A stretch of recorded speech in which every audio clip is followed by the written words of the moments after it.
Past few hours has been a very emotional one for myself personally. We were lucky enough to speak to a number of orphans and widow families as well as injured families here in Cairo, Egypt. And the stories that came out were quite heartbreaking, to be honest. And although I've seen a lot of these kind of stories around the world, alhamdulillah, in my job at MAA, sometimes it comes to a point where it is hard to comprehend and understand why. Why this suffering for selfish gains? An example of this senseless suffering is standing next to me. Her name is Layan. MashaAllah, Layan is 13 years old. And she has seen in this small amount of time a lot of things that many of us as grown-ups would probably never see in our lives, let alone our children. Layan is a survivor. Layan comes from a family of 5 girls. 2 of her sisters were martyred one night in December last year at 10 o'clock, just before everything was quiet and peaceful. At around 10 o'clock, a bomb came straight into their bedroom where 5 of her sisters, including herself, were sleeping. Unfortunately, by Allah's will, 2 of her sisters were martyred.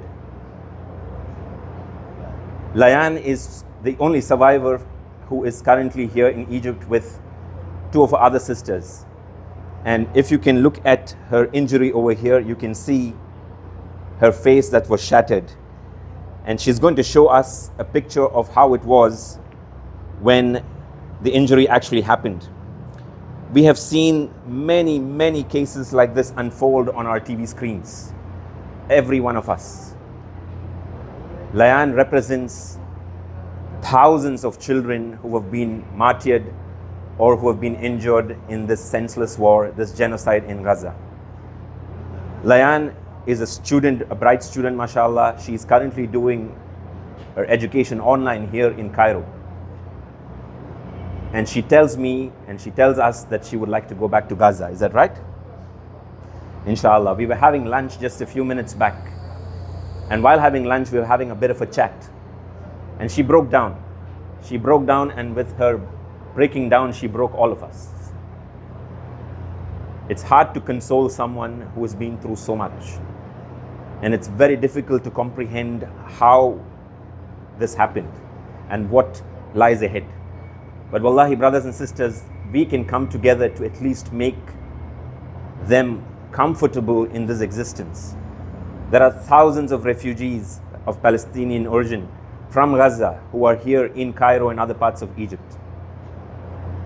They have many needs, from daily expenses, medical expenses, rental needs, schooling, clothing. The needs are tremendous. It is up to us, brothers and sisters, to come together to continue the support. MashaAllah, the support for Palestinian people have been tremendous throughout the past 8 months. But there is so much more need. And it is my humble request to each one of you to come forward to make people like Layal feel that they belong to our Muslim Ummah and that we can do collectively so much more for them. Let us also make dua for their well-being, for the ones who have departed. Layan here has lost 2 of her loved ones, and her injuries, by the way, are not just on her face.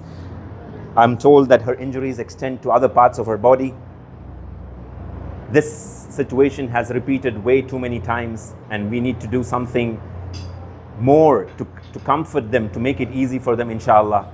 We look forward to your support. Assalamu alaikum wa rahmatullahi wa barakatuh.